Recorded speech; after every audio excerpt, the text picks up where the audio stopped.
warahmatullahi wabarakatuh. Waalaikumsalam warahmatullahi wabarakatuh. A'udzu billahil azim wa bi wajhihil karim wa sultanihil qadim minasyaitonir rajim. Bismillahirrahmanirrahim. Allahumma iftah lana futuhal arifin bi hikmatika wa ansur alaina rahmataka wa lakinna min humanasina ya dzal jalali wal ikram amma ba'du. Bapak-bapak dan ibu-ibu sekalian, bersyukurlah kita kepada Allah. Di tempat ini kita merasa nyaman. Di tempat ini kita merasa nyaman di dalam mengkaji Al-Quran. Walaupun kegiatan di mana-mana ada, tapi kita berusaha untuk tidak mengurangi kajian kita ini. Jadi bapak-bapak dan ibu-ibu, sudah lebih daripada 25 tahun kita itu juga membaca Al-Quran itu dari Al-Fatihah sampai malam hari ini baru sampai kepada surat Az-Zumar. Berapa tahun itu? 25 tahun lebih. Ya 26 tahun nanti pada bulan Muharram insya Allah kita akan ada ulang tahun. Ulang tahun Al-Muhajirin. Jadi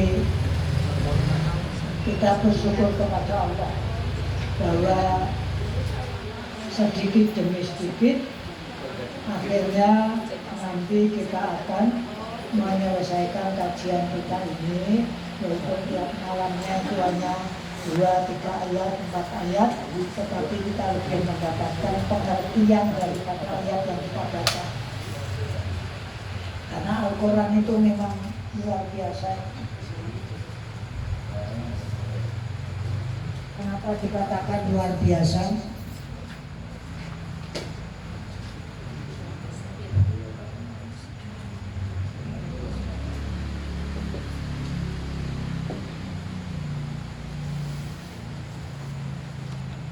Karena jumlah daripada juznya saja 30. Kalau tiap juz itu 29 lembar, berarti berapa lembar? 270. Kalau Bapak Ibu membuka Al-Quran yang tidak ada terjemahnya ini, setiap juznya rata-rata 9 lembar. 8. Coba dibuka. Rata-rata 9 lembar. Kalau kali 30 berarti 270 lembar. 270 lembar itu kalau bapak-bapak, ibu-ibu kemudian mencari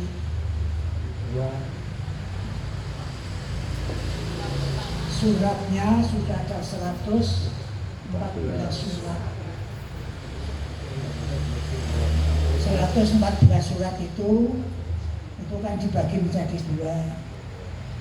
Ada yang 78 surat turun di Mekah. Ada yang 28 surat turunnya di Madinah. Jadi dibagi 2 itu.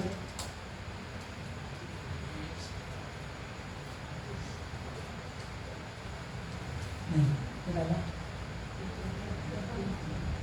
20.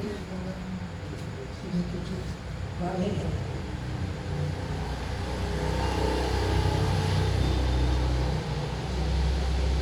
Dari sini kita juga akan mendapatkan ilmu baru.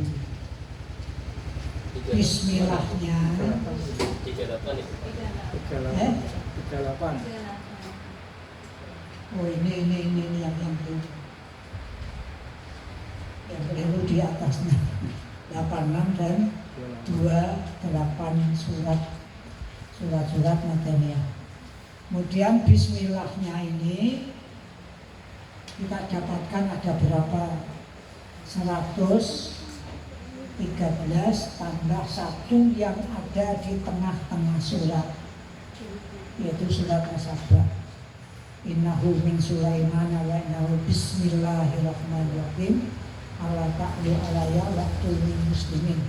Doa yang dulu digunakan oleh Nabi Sulaiman ketika menggait calon istrinya siapa? Bilqis. Ratu Bilqis. Ratu Bilqis. Di surat itu ditulis diawali dengan Bismillahirrahmanirrahim. Jadi kalau masih ada yang jomblo nih. Kalau ada yang jomblo pengen mendatangkan calonnya, ya suratnya diawali dengan Bismillahirrahmanirrahim. Kemudian dari sini Ibu dan Bapak sekalian, diawali Al-Quran itu dengan Al-Fatihah.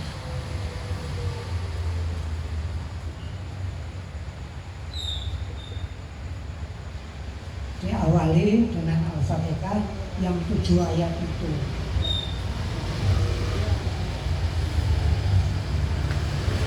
Ayat nomor 1-nya pada Al-Fatihah adalah Bismillahirrahmanirrahim. Ini satu-satunya.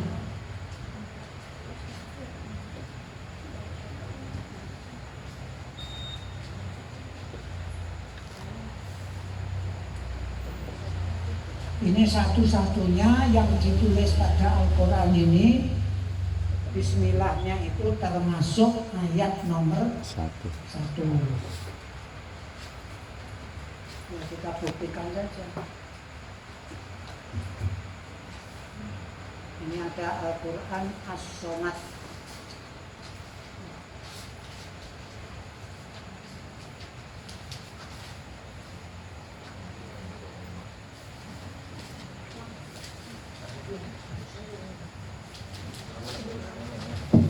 Nah, di sini bapak-bapak dan ibu-ibu,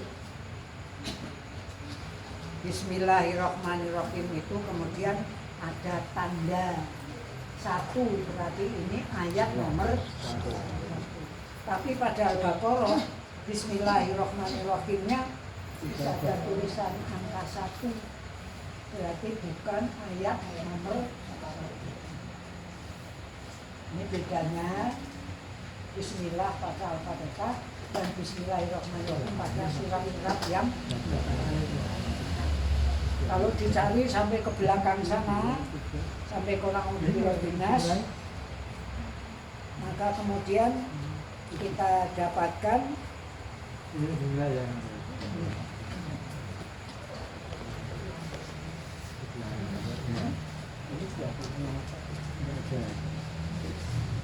Taubah. Nah, ini juga ada Bismillahirrahmanirrahim, tapi tidak ada angka. Dicari semuanya, ketemunya juga angka 100.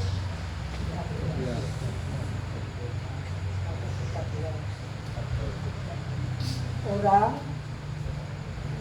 mencari-cari atau yang mengkaji, mempelajari tentang huruf alif sampai dengan ya, A sampai dengan Z, alif sampai dengan ya dinamakan huruf hijaiyah. Jumlahnya berapa? 28. Ini ada 28. Kalau A sampai Z 26. kali 26. ya, 26. lebih sedikit atau lebih banyak? Sedikit. Lebih sedikit. 26. 26.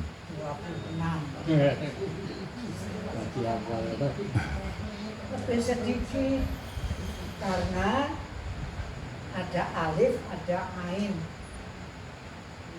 Ya, kalau di sini kan ada alif, ada ain, ada sin, ada shin, ada dot, ada ro, ada to, ada ro, ada za dan sebagainya. Itu nanti ketemunya ternyata saya sendiri belum pernah hitung. Pak, itu yang ya, Bismillah itu Pak tidak 112 Pak. Apanya? Ya, atau bahkan nggak ada Bismillah. Atau bah. Makanya At-Taubah tidak ada Bismillahirrahmanirrahim, tapi ketemu di Bismillahnya pada surat yang lain, surat Al-Fatihah. Jadi ketemunya di tengah-tengah surat, bukan di awal surat. Satu-satunya surat yang tidak diawali dengan Bismillah hanya surat Al-Taubah. Orang sering membaca Alhamdulillah, terus langsung. Kalau dimulai dengan Bismillahirrahmanirrahim, dia tidak salah. Karena ulu amin dibalik lagi kalau Bismillah bahwa atau tiap sesuatu yang baik tidak diawali dengan Bismillah itu kita akan mendapatkan berkah, terputus barokahnya. Apa salah kalau tidak pakai Bismillah? Tulisannya memang tidak, tapi kalau kita membaca, kita silakan. Jangan lupa kalau tidak dengan Alhamdulillahirrahmanirrahim, ya dengan Bismillahirrahmanirrahim. Tapi kalau pada Al-Fatihah ini tadi beda lagi. Ya, setiap kita membaca surat Al-Fatihah kapanpun, hendaknya diawali dengan A'udzubillahi minasyaitonirrajim. Bismillahirrahmanirrahim sampai walaupun. Ini bedanya. Jadi bapak-bapak, ibu-ibu, ini ternyata saya pernah membaca itu ada 1.027.000 huruf alif sampai dengan ya. Ya, kalau benar mau hitung ngobrol. Karena ya bisa dibuktikan dong.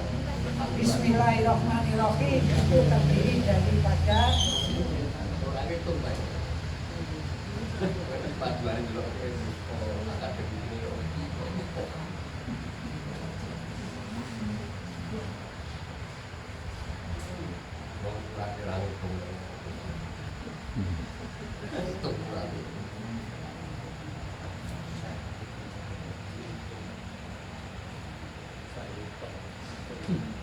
Bismillahirrahmanirrahim itu kalau diuraikan begini,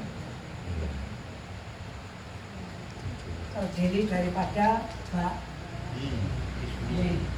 sin, mim, alif. Ini lamnya dua ini,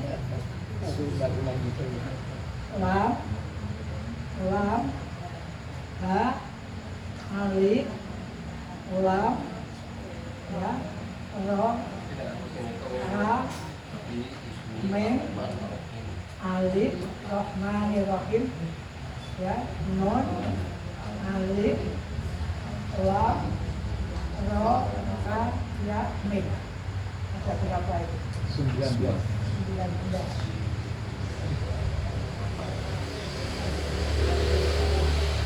Kalau bapak-bapak menghitung juga, coba dihitung. A'udzubillahi minasyaitonirrajim. Coba, ini minta maaf ya. A'udzubillahi minasyaitonirrajim.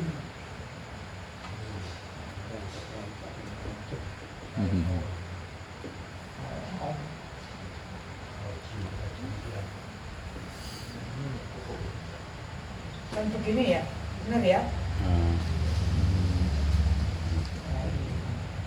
A'udzubillahi minasyaitonirrajim. Itu terdiri daripada pertama apa? Alif, kedua